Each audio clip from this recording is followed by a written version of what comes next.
kasih dalam Tuhan, pada pagi hari ini kami akan bersama-sama belajar firman Tuhan untuk menghadapi peperangan-peperangan di dalam dunia ini. Sebab hidup kekristenan saudara ini setiap hari, setiap saat, saudara ini perang. Kita kerap kali jadi orang Kristen rasanya gini, pokoknya sudah punya visa masuk surga, itu rasanya sudah sip, lalu santai-santai, relax enaknya. Saudara harus tahu, saudara ini setiap hari itu perang, jadi tidak enak-enak. Tuhan Yesus berkata, hendaklah engkau senantiasa berdoa dan berjaga-jaga. Nah, bagaimana kita menghadapi masalah-masalah ini? Kita belajar dari apa yang firman Tuhan katakan di dalam 1 Samuel pasal yang ke-17. Supaya kita belajar dan jangan berhenti di tempat. Sebab banyak orang Kristen gagalnya itu justru karena tidak mau belajar dari firman Tuhan, sehingga dia menang sekali, habis itu kalah terus. Nah, ini ruginya orang Kristen. Nah, saya mengajak kepada saudara untuk mendalami ini karena apa? Saya itu merindukan saudara. Sebabnya saya sendiri sudah ngalami, keluarga kami ngalami, hidup kekristenan itu meningkat terus dan enak, tambah lama tambah enak. Kok orang Kristen kok tambah lama tambah pada loyo. Nah, ini yang repot. Saya rindu saudara itu punya bagian yang sama. Tidak hanya saya dan keluarga, tetapi seluruhnya saya rindu untuk menjadi berkat bagi saudara. Dalam 1 Samuel 17 ayat 12 mulai. Daud adalah anak seorang dari Efrata, dari Bethlehem Yehuda, yang bernama Isai. Isai mempunyai 8 anak laki-laki. Pada zaman Saul, orang itu telah tua dan lanjut usianya. Ketiga anak Isai yang besar-besar telah pergi berperang mengikuti Saul. Nama ketiga anaknya yang pergi berperang itu adalah Eliab, anak yang sulung. Anak yang kedua ialah Abinadab, dan anak yang ketiga adalah Syama. Daudlah yang bungsu. Jadi ketiga anak yang besar-besar itu pergi mengikuti Saul. Tetapi Daud selalu pulang daripada Saul untuk mengembala domba ayahnya di Bethlehem. Orang Filistin itu maju mendekat pada pagi hari dan pada petang hari. Demikianlah ia tampil ke depan 40 hari lamanya. Isai berkata kepada Daud anaknya, ambillah untuk kakak-kakakmu berti gandum ini seefah, dan roti yang 10 ini bawalah cepat-cepat ke perkemahan kepada kakak-kakakmu. Dan baiklah sampaikan keju yang 10 ini kepada kepala pasukan 1000. Tengoklah apakah kakak-kakakmu selamat, dan bawalah pulang suatu tanda dari mereka. Saul dan mereka itu dan semua orang Israel ada di lembah Tarbanten tengah berperang melawan orang Filistin. Sampai di sini. Kalau saudara-saudara perhatikan akan firman Tuhan ini, mengapa pengalaman daripada Daud, Saul ini dan pengalaman daripada orang Israel ditulis di dalam Alkitab dan kemudian dikumpulkan dan sekarang menjadi bagian saudara dan saya. Ini diberikan oleh Tuhan karena apa? Karena anugerah yang diberikan kepada bangsa-bangsa lain ini satu anugerah yang besar sekali. Sebab bangsa Israel tidak mendapatkan anugerah seperti yang kita dapatkan. Nanti bangsa Israel dapat bagian lebih daripada kita setelah kita mendapatkan. Ini rencana Allah yang luar biasa dan keadilan Allah di dalam hidup dalam dunia ini, saudara. Ini diberikan kepada kita karena kita ini sedang dipanggil supaya saudara ini berjalan mengikuti jalan yang Allah berikan kepadamu dan kepadaku, dan engkau mendapatkan kemenangan demi kemenangan. Luar biasa. Saul pada waktu dia menghadapi peperangan dengan orang Filistin, dan pada waktu itu Goliat dia menantang orang Israel. Mereka ada satu perjanjian, kalau Goliatnya kalah, orang Filistin jadi budaknya orang Israel. Kalau orang Israel memajukan satu pahlawan kalah sama Goliat, maka orang Israel jadi budaknya orang Filistin. Dan hal ini terjadi, saudara tadi baca toh, berapa lama? 40 hari 40 malam. Mengapa? Sekarang saya tanya, mengapa sampai 40 hari 40 malam tidak perang? Cuma tantang-tantangan. Bayangin itu kenapa? Nah terus kemudian di selama 40 hari itu apa yang terjadi di antara orang Israel? Di pihak orang Israel gemeter terus dah, takut terus dah. Tetapi pihaknya orang Filistin seneng terus, gembira terus. Karena apa? Tidak ada orang bisa ngelawan Goliat. Tingginya 2,5 sampai 3 meter. Bayangin. Untuk lihat saja sudah mulai gemeter. Dan tidak ada satu orang pun yang berani maju melawan dia. Secara manusiawi sudah tidak mungkin untuk dihadapi. Secara manusiawi mesti kalah. Demikian juga keadaan kita orang Kristen, saudara.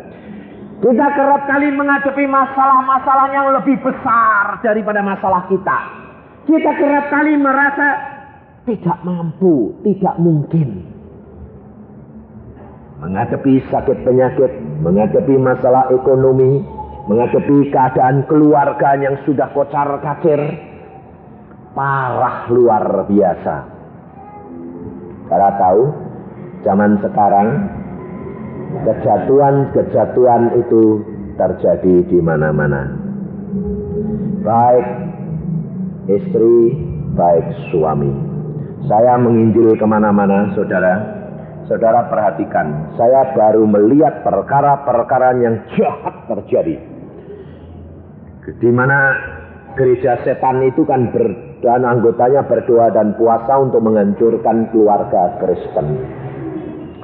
Sekarang saudara terjadi kejatuhannya bagaimana?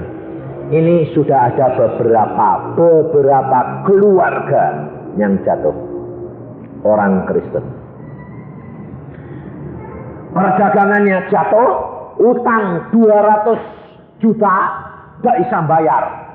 Akhirnya mereka bertobat. Si suami ini bertobat. Wah, dia minta tolong Tuhan, kasihani, ampuni saya. Lalu minta tolong. Akhirnya dia berdoa. Lalu satu saat dia bertemu sama saya, dia berkata begini. Wah Pak Yusa, puji Tuhan. Wah pikir saya. Ya saya ya turut seneng ya doh. Ada apa? Utangku dibayari Pak. Lawang utang 200 juta dibayari. Kira-kira saudara dengar gitu turut seneng enggak? Ya turut seneng. Saya ya bilang, waduh, puji Tuhan. Tapi hati saya ini tidak bisa gembira. Kok aneh? Dengar gini kok tidak gembira? Ada apa? Lah saya lalu tanya, yang bayar siapa? Ada cukong Pak, mau bayari. Kok aneh ya Pak? Tuhan kok bisa gerakkan hatinya. Wah, lah saya ini tambah pikir saya, wah ini kok aneh. Saudara tahu, tapi kok tidak ada sejahtera. Kenapa ini?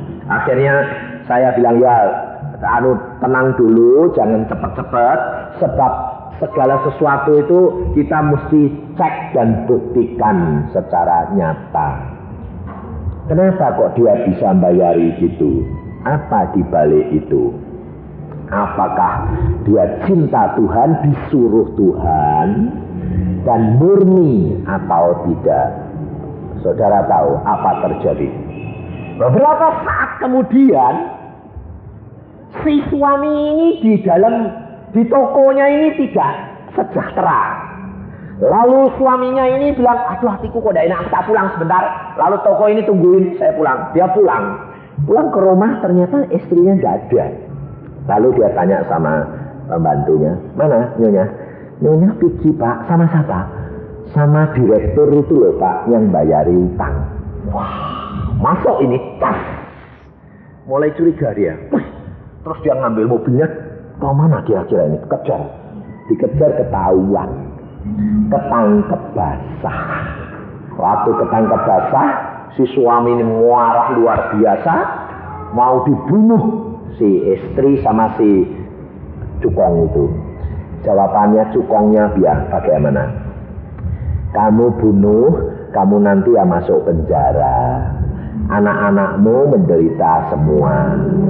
Kalau kamu memang sudah tidak mau istrimu, ya tak ambil aku. Bayangin saudara. Lalu istrinya ditanya sama suami, kenapa kamu lakukan hal seperti ini? Dia berkata apa? Ya daripada aku tidak punya rumah, tidak punya apa-apa, tidur di kolong, kamu ya tidak bisa bayar. Karena dia deketin saya dan dia berkata, aku akan bayar semua utangmu asalkan engkau mau memberikan dirimu kepadaku. Saudara tahu? Setan itu jahatnya luar biasa. Loh kok yang diminta kok istrinya? Aneh enggak? Bagaimana saudara? Kalau engkau melihat kenyataan-kenyataan itu pedih hati saya katakan Tuhan, iblis itu jahat luar biasa. Luar biasa jahatnya. Maka dari itu saudara, kalau engkau tidak siap-siap dari permulaan, kau akan mudah dijerat. Karena apa? Kita tidak akan tahan menderita. Kita tidak akan mampu mengatasi penderitaan di atas dunia ini. Karena apa? Karena masalah-masalah dunia ininya menjepit kita. Tetapi di dalam Yesus, kalau engkau mau sungguh-sungguh cari Dia dan siap menghadapi peperangan hari demi hari, saat demi saat, kau tidak akan takut menghadapi apapun juga. Karena apa? Harus ada kesucian dan kekudusan di dalam kehidupan keluarga. Tanpa kesucian dan kekudusan, Allah tidak akan dapat membela engkau dan saya. Kita pasti dibela. Sebab apa? Firman Tuhan sudah mengatakan kepada kita, Daud diperintah oleh ayahnya pergi ke medan perang. Apakah Daud diperintah untuk pergi perang? Daud diperintah oleh ayahnya untuk meninjau kakak-kakaknya yang pergi perang. Apakah kepergian Daud disuruh oleh Isai ayahnya itu satu kebetulan? Tidak. Allah punya rencana. Siapa yang akan membebaskan orang Israel? Siapa yang akan melawan Goliat? Allah sudah punya rencana, saudara tahu. Hidup kekristenan bangsa pilihan Allah. Allah yang merencanakan dan menetapkan langkah-langkah hidupnya orang yang berkenan kepadanya. Kita kerap kali bertanya, kita kerap kali pakai pikiran kita kerap kali mengolah, menganalisa tindakan-tindakan Allah karena kita tidak dan belum mengenal akan apa yang Allah lakukan di dalam firman-Nya. Contohnya sudah banyak, saudara. Dan kita jangan keluar dari cara berpikir firman Allah dan Alkitab untuk mendapatkan kemenangan, kemampuan, dan kuasa. Kita kerap kali hanya meninggalkan semua lalu berpikir cara yang lama. Ya, kita menggunakan akal kita terus sehingga akhirnya kita tidak mendapatkan kemuliaan Allah. Saul, orang Israel, kakak-kakak Daud, semuanya tidak ada yang berani maju menghadapi Goliat. 40 hari 40 malam mereka hidup dalam kekhawatiran, ketakutan, dan kebimbangan senantiasa. Saudara perhatikan, ada waktu yang harus dibayar sampai waktu pertolongan Allah tiba. Kita harus berani menantikan bahwa kita tahu bahwa Allah kita tidak pernah meninggalkan kita. Allah kita adalah Allah yang maha kuasa. Kenapa? Kita harus membayar waktu 40 hari 40 malam. Bangsa Israel harus menantikan 40 hari 40 malam. Mengapa? Karena mereka tidak menggantungkan dirinya kepada Tuhan, tetapi menggantungkan dirinya kepada kepikirannya. Justru kepikirannya ini menghantui dia, menjadi berhala dia, tidak memampukan untuk bertindak. Dan Allah tidak mau membiarkan anak-anak bangsa pilihannya menderita. Allah utus Daud untuk pergi ke medan perang. Pada waktu dia sampai, apa yang terjadi? Dia lihat Goliat tingginya seperti itu dan memaki-maki Allahnya orang Israel. Dan semua orang diam, tidak ada yang berani. Hanya Daud, anak muda ini yang pergi. Dia tanya kepada orang-orang di sekitar itu. Di dalam ayat yang ke-26, lalu berkatalah Daud kepada orang-orang yang berdiri di dekatnya, apakah yang akan dilakukan kepada orang yang mengalahkan orang Filistin itu dan yang menghindarkan cemooh dari Israel? Siapakah orang Filistin yang tak bersunat ini sampai ia berani mencemoohkan barisan daripada Allah yang hidup? Rakyat itu pun menjawabnya dengan perkataan tadi. Begitulah akan dilakukan kepada orang yang mengalahkan dia. Ketika Eliab kakaknya yang tertua mendengar perkataan Daud kepada orang-orang itu, bangkitlah amarah Eliab kepada Daud sambil berkata, mengapa engkau datang? Dan pada siapakah kau tinggalkan kambing domba yang 2-3 ekor itu di padang gurun? Aku kenal sifat pemberanimu dan kejahatan hatimu. Engkau datang kemari dengan maksud melihat pertempuran. Coba, apakah kata-kata Eliab ini, kakak Daud ini, saudara? Bukankah ini kata-kata daripada pikiran manusia? Padahal Eliab tahu. Eliab lihat sendiri bagaimana Daud dilantik menjadi raja oleh Samuel. Kakaknya lihat, ayahnya lihat, Samuel melantik Daud, mengurapi Daud menjadi raja. Tapi mengapa Eliab pada waktu Daud datang, dia marah kepada Goliat? Eliab marah kepada Daud. Kita kerap-kali seperti Eliab. Kita sudah tahu bahwa kita adalah anak-anak pilihan. Kita perpenuhan roh. Kita dilantik. Kita dibaptiskan di dalam air dan roh. Kita sudah hidup baru dengan Allah.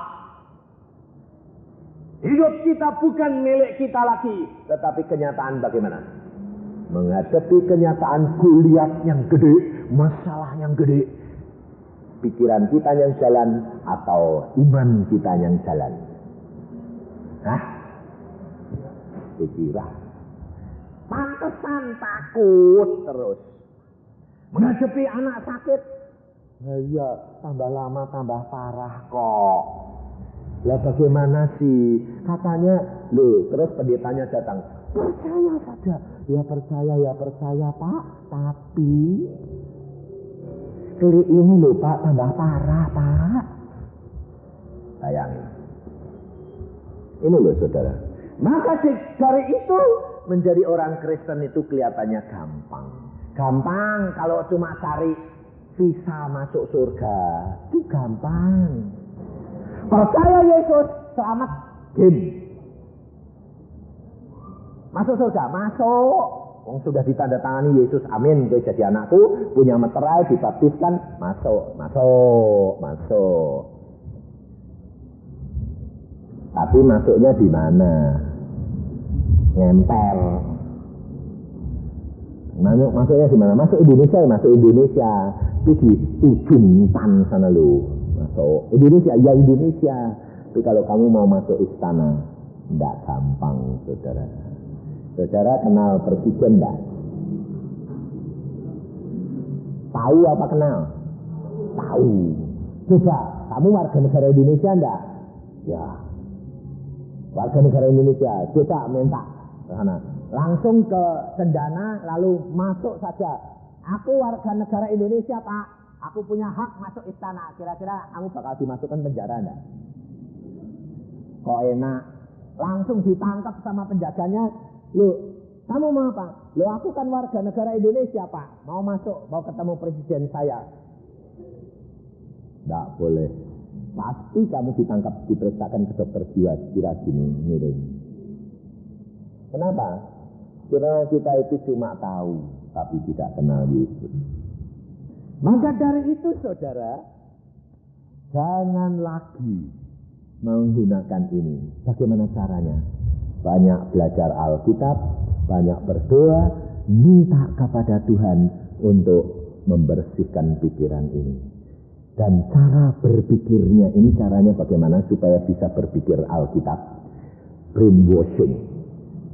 Seperti orang komunis itu loh. Orang komunis itu niru Alkitab.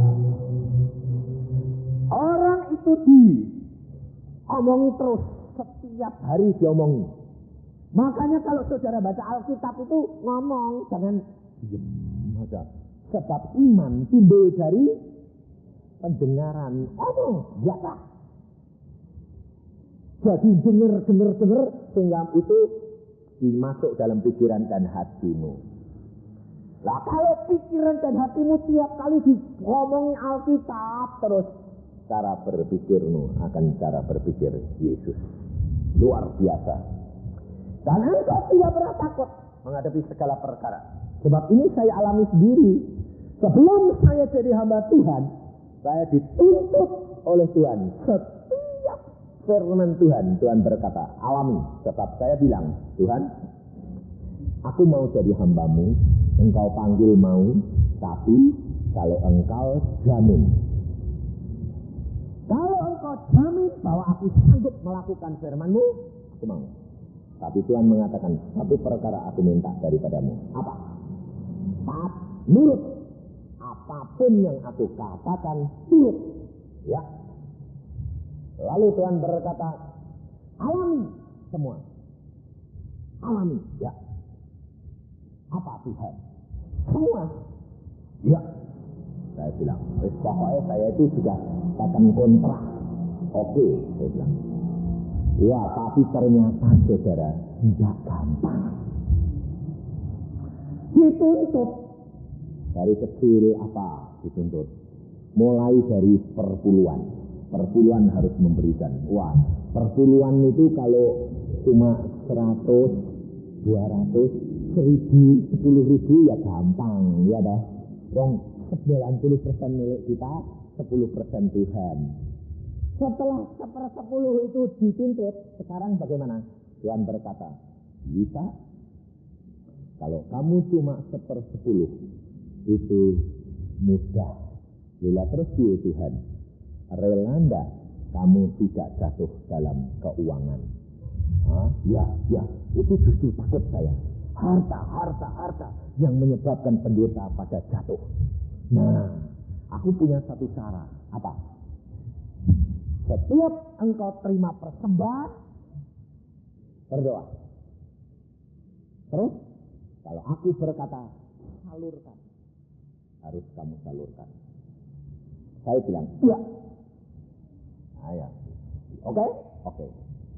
Ya, persembahan dapat 15.000, Tuhan bilang, salurkan bisa. Gampang. Sebab cuma 15. Lalu mulai naik 50.000, salurkan bisa, gampang, cuma 50. Lama-lama naik apa? Seluruh pelayananmu seminggu, 2 minggu itu kadang-kadang kan dikumpulkan. Seperti saya ke Sulawesi, Ambon. Lalu pelayanan di Sulawesi, terus ke Ambon, setelah itu pulang, wah dikasih persembahan. Saya lihat 1 juta, wah lumayan. Hati saya sudah mulai gini, wah lumayan. Pulang bawa uang 1 juta lumayan, ya toh? Tuhan ngomong, lumayan ya Yusa. Saya ya bilang, lumayan Tuhan. Tahu saya watak dia itu tahu. Kalau dia bilang, lumayan ya Yusa. Waduh, saya sudah masak loh gini. Wah, sudah bakal gak milik saya. Sampai di Jakarta, saya bilang, Tuhan, engkau tadi bilang lumayan. Berarti bukan milikku toh. Baik, kalau kamu ngerti. Nah, lalu ini disalurkan siapa? Tuhan. Dulu ada orang pengusaha sedang di dalam kesulitan yang luar biasa. Itu orangnya sombong kok Tuhan. Kaya raya, masa mau dikasih? Gini loh ya Tuhan, aku nurut. Tapi satu janjian, kalau dia nanti tidak mau tak tek. Ayah. Lalu Tuhan bilang, ya. Akhirnya saya tiba di tempat pengusaha itu, saya ketemu sama dia, saya bilang gini, saya ada titipan dari Tuhan untuk kamu. Apa Pak Yusa? Uang. Lalu dia tanya, berapa? 1 juta. Mau enggak kamu? Ya tak tambahi toh. Wong janjiannya tidak mau tak kantongi kok. Mau enggak? Langsung dia bilang apa? Mau. Loh, kok tumben kamu mau? Nah, sebelumnya itu 2 hari sebelumnya Pak Yusa ngasih aku sudah dikasih tahu Tuhan. Saya ini sekarang diajar Tuhan karena aku pinjem perpuluhan. Perpuluhannya Tuhan tak pakai. Dan Tuhan negor aku, akhirnya aku bertobat, aku minta ampun. Dan aku bayar semua utang-utangku. Tapi hari ini aku harus membayar rekening 600.000. Saya tidak punya uang, hanya uang 5.000 di kantong saya. Saya berdoa, Tuhan, aku hari ini harus bayar 600.000. Kalau engkau tidak adakan, aku akan dimaki-maki orang.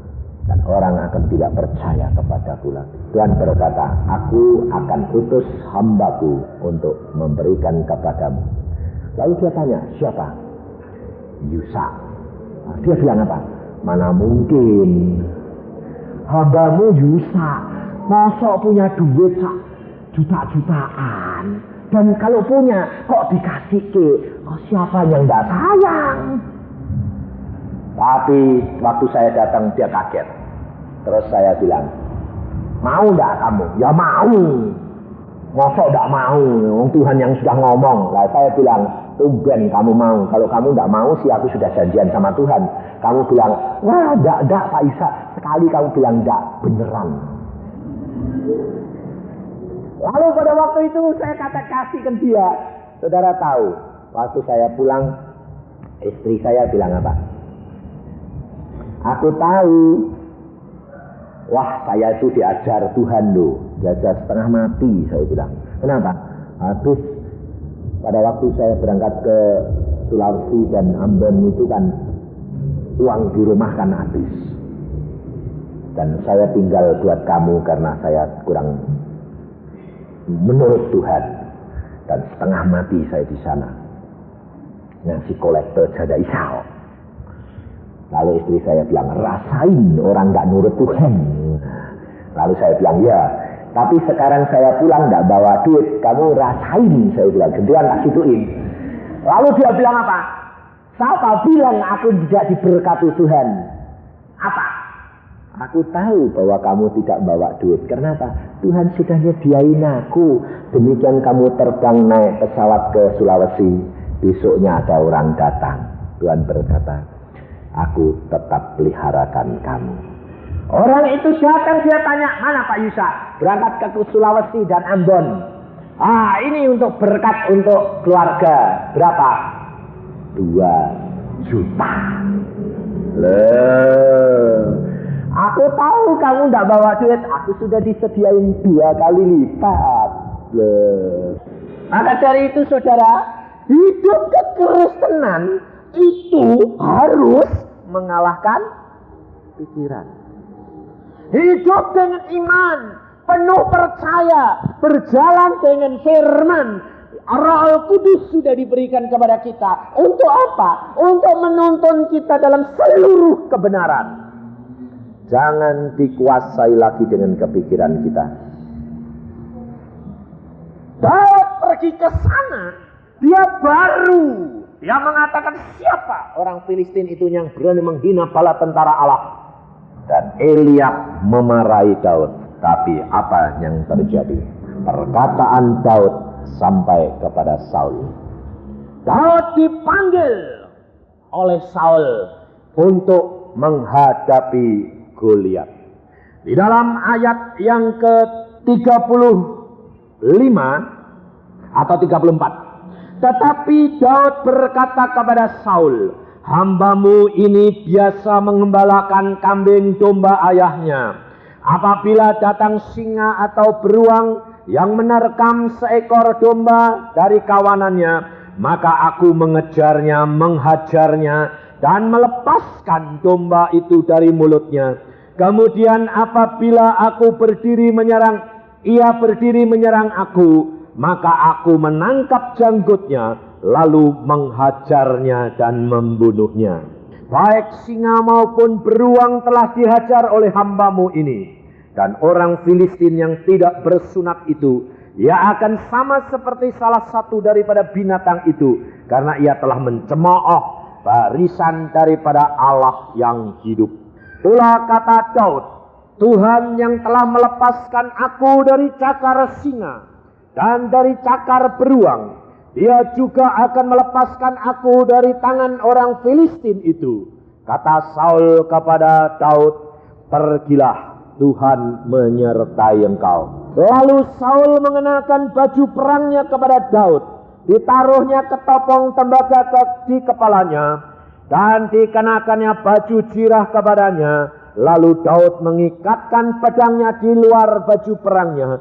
Kemudian ia berikhtiar berjalan, sebab belum pernah dicobanya. Maka berkatalah Daud kepada Saul, aku tidak dapat berjalan dengan memakai ini, sebab belum pernah aku mencobanya. Kalau saudara perhatikan, Daud punya pikiran, perkataan Daud, ini perkataannya apa? Perkataan iman.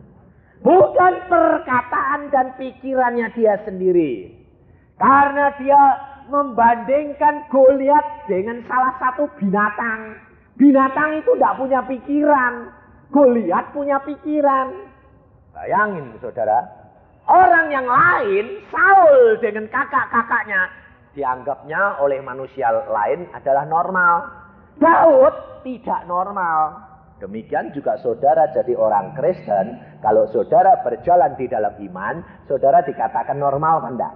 Enggak. Jadi kalau saudara punya kuasa, saudara punya karunia, saudara punya segala sesuatu iman yang Allah berikan, jangan kaget kalau engkau dicap orang sinting. Saya kerap kali dikatakan, Yusa, miring, gila, tidak masuk akal. Biarin, saya bilang. Yang penting hidup keluarga kami bahagia. Bersama dengan Yesus. Nyata, luar biasa Allah kita, Allah yang luar biasa. Nyata. Istri saya itu kadang-kadang saya kaget sampai heran. Dia pergi ke Jakarta sama saya karena Pak Damaris itu mantu penginjil Damaris di Jakarta.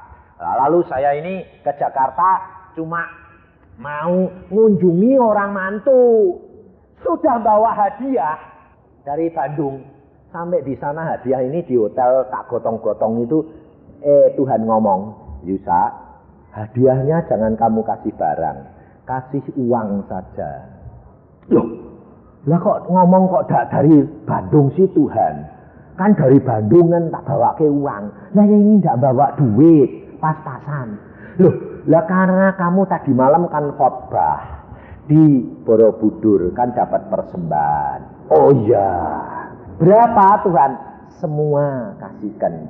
Saya bilang sama istri saya, gak boleh ngasih barang itu, suruh ngasih duit aja. Berapa? 100. Loh aku gak bawa. Loh kemarin anakku dapat persembahan, suruh ngasih ke semua kok. Berapa semua? Semua. Ya sudah kasih ke plak. Saudara tahu, besok mau pulang. Besoknya itu saya mau pulang ke Bandung. Lalu saya itu diajak sharing, diajak bercakap-cakap dengan eksekutif, para direktur. Ditelepon, besok bicara Pak Yusa, ngomong-ngomong jam 7 pagi. Wah, saya mau pulang nih. Lah, pulang jam 9, jam 7 sampai jam 9 kita sharing, habis itu Pak Yusa pulang. Oke deh.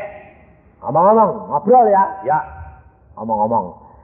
Datang sama istri saya ngobrol-ngobrol sambil makan. Saya puasa karena Sabtu. Sabtunya itu saya puasa. Jadi tak puasa. Ngobrol. Saudara tahu, pulang itu berkat itu ngalir itu kayak nggak bisa dibendung. Tangan-tangan itu ngasih ser. Sampai saya bilang, terima. Istri saya bilang, ini buat siapa? Kita berdoa nanti di mobil, nanti buat siapa? Oke, sudah di mobil kita berdoa, Tuhan, ke hotel, Tuhan ini persembahan untuk siapa? Kantongi. Saya bilang, wah tadi kemarin suruh memberikan, sekarang ini kemarin kan kita menabur, sekarang ini kita menuai. Suruh kantongi, dihitung sama istri saya. Ting, berapa? 1,5 juta. Masuk akal enggak? Enggak ada? Sinting enggak? Orang zaman resesi kayak gini kerja susah. Pak Yusa kalau ngomong letek juta-jutaan. Ini di kaset. Kalau nanti didengar istri saya, kalau enggak jadi kenyataan, istri saya bilang bohong, betul enggak? Kalau dibuktikan tidak, bohong enggak? Bohong, digantung Tuhan saya. Saudara tahu, saya bilang kalau Allah mau memberikan, sepele, bendaharanya diutus, ting, ngumpul, kletek, gede. Siapa di antara saudara nabur satu padi, sebutir padi, tumbuhnya sebutir, ada enggak? Tumbuhnya berapa? Banyak. Suruh nabur seluruhnya, suruh nabur, tanam. Tuhan bilang, tanam, tak tanam. Besoknya sudah tumbang. 15 kali. Sampai saya bilang, Tuhan, lo kok banyak? Jatah. Bayangin, saudara. Makanya itu, hidup kekristenan itu tidak masuk akal. Tidak logis. Tapi Allah sanggup lakukan segala perkara. Daud pada waktu dia menghadapi Goliat, menurut kepikirannya Saul, orang perang ya pakai ketopong, pakai pedang, pakai pakaian. Malah Daud tidak bisa jalan. Ini loh saudara. Daud bilang, aku tidak bisa jalan, malah mati. Ya dipancung kepalae, malah pakai itu. Saudara kerap kali gitu dah. Kalau kita mau menghadapi masalah keuangan, ya mesti pakai uang. Lah caranya bagaimana? Utang. Iya toh? Malah utang, malah gali lubang, masuk lubang, mati. Allah tidak menuntut saudara pakai ini. Allah menuntut saudara pakai iman. Dan Allah tahu Daud itu belum bisa pakai pakaian perang, pakai pedang belum bisa. Tapi kalau pakai tongkat sama ketepel bisa. Tuhan menuntutnya Daud pakai ketepel sama tongkat. Tapi manusia berkata, perang ya harus pakai pedang. Salah. Hidup di dalam kekristenan adalah hidup di dalam iman. Menurut firman Tuhan, tidak menurut pikiran kita. Maka dari itu saudara tidak perlu takut menghadapi masalah apapun. Saudara hidup di tengah-tengah kuasa gelap, saudara, tidak perlu takut. Allahmu sanggup lakukan segala perkara. Kalau engkau ditanam di sini, Allah sudah tahu bahwa engkau cakap menanggung segala perkara.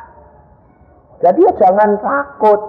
Daud dihadapkan Goliat, Tuhan tidak menuntut Daud memakai pakaian perang dan pedang.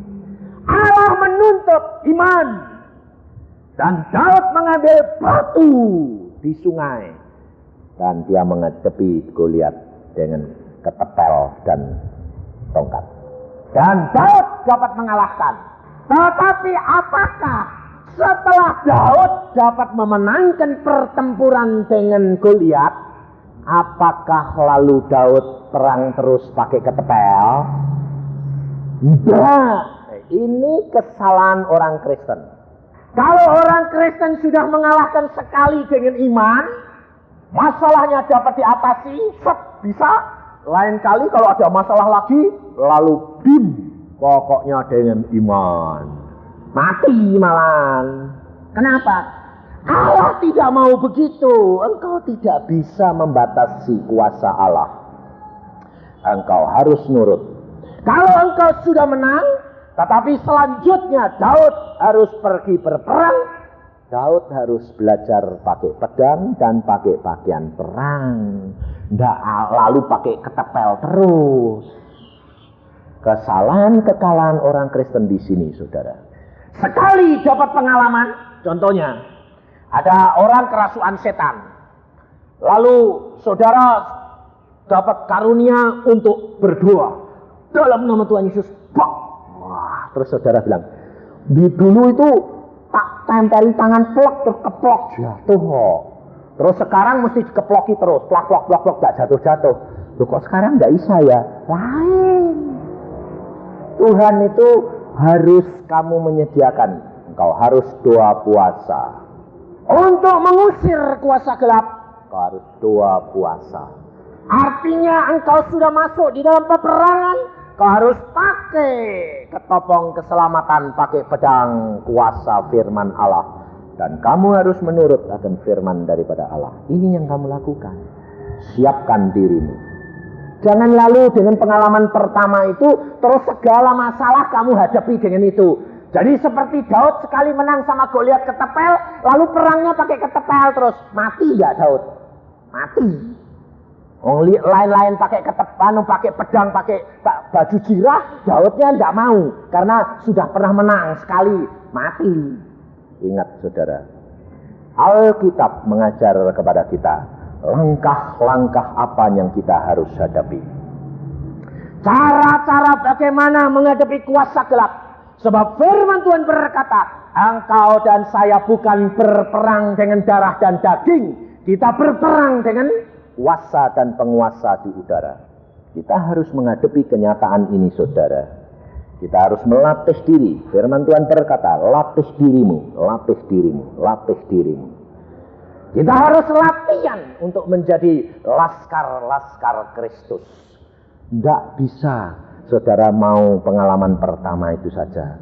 Allah menghendaki engkau dan saya apa yang engkau sekarang ada. Setelah itu engkau harus melatih. Engkau tidak akan dituntut seperti saya. Tuhan tahu engkau sedang dilatih di tingkat berapa. Tuhan tuntut tingkat itu. Yang SD ya SD, yang SMP ya SMP, yang SMA ya SMA, yang universitas ya universitas. Dituntut semuanya sama. Dan penyertaan Allah sama. Kuasa Allah sama. Kemenangannya pun sama. Jangan membatasi kuasa Allah. Allah kita adalah Allah yang luar biasa. Allah kita Allah yang tidak terbatas. Allah kita sanggup lakukan segala perkara. Saudara tidak perlu takut menghadapi apapun juga. Dan setelah Daud mendapatkan kemenangan, setelah Daud belajar perang, setelah Daud menggunakan pedang dan ketopong, ada masanya Daud harus meninggalkan peperangan. Dan Daud tinggal mengawasi. Ini perhatikan saudara. Ada masanya kita orang tua harus mendidik anak-anak. Tumbuh untuk menduduki jabatan-jabatan itu untuk anak-anakmu. Jangan dijabat terus sampai mati. Kalau Daud pergi perang terus, Daud tidak akan membimbing bangsa Israel 40 tahun. Dia akan mati di dalam peperangan. Tetapi satu perkara kita harus belajar. Di dalam masa engkau sudah berhenti berperang seperti Daud, menikmati dan mengawasi, jerat iblis mudah masuk karena menikmati hasil. Kalau engkau diberkati Tuhan luar biasa, kau harus hati-hati. Satu saat engkau menikmati hasil, engkau gampang jatuh seperti Daud. Ini kerap kali penginjil sudah besar, jatuh. Saudara baca di Tempo, di Time, penginjil besar di Amerika punya satelit sendiri. Setiap hari dia khotbah di televisi, ribuan jutaan orang mengirim berkat bagi dia. Dia meluncurkan satelit sendiri. Dia punya armada pesawat TV yang jaringannya seluruh dunia. Dia punya sendiri. Akhirnya dia menduduki jabatan demikian tinggi, kekayaan demikian besar, dia jatuh. Dengan siapa? Sekretarisnya sendiri. Dia jatuh dalam perzinaan. Sudah jatuh, masih mau membela diri. Belanya bagaimana? Sekretarisnya didatengin, dikatakan, jangan kamu omongkan ke mass media. Aku akan jamin kamu 20 tahun dengan rumah, mobil, semuanya terjamin. Asal kamu mau diem diri 20 tahun. Akhirnya barang busuk tidak bisa disimpan, meledak. Akhirnya seluruh Amerika tahu hamba Tuhan itu jatuh. Sampai di koran dikatakan, peristiwa Amerika yang menyebabkan goncangnya Amerika, Watergate, Iran Gate, sekarang ini Jin Gate. Hamba Tuhan jatuh, saudara tahu. Maka dari itu, kalau engkau tidak berpegang akan firman Tuhan senantiasa, memandang kepada Dia, setiap hari sedia untuk dikontrol oleh Roh Kudus, hati-hati. Sebab pada waktu engkau menikmati hasil, engkau menggunakan pikiranmu lagi, dan kau tidak berjalan di dalam iman, kau jatuh. Dan kalau jatuh, semua pahalamu hilang, tidak ada artinya. Engkau pulang hanya punya visa masuk surga, tapi tidak punya kedudukan di sana. Saudara tahu, rugi. Maka dari itu, belajar firman Tuhan, lakukan. Belajar mengikis diri, baca firman Tuhan, belajar taklukkan pikiran dan hatimu kepada Tuhan. Kau akan menikmati hidup yang penuh dengan kemenangan. Apapun boleh terjadi, bersama dengan Yesus kita selalu menang. Amin. Mari kita berdoa.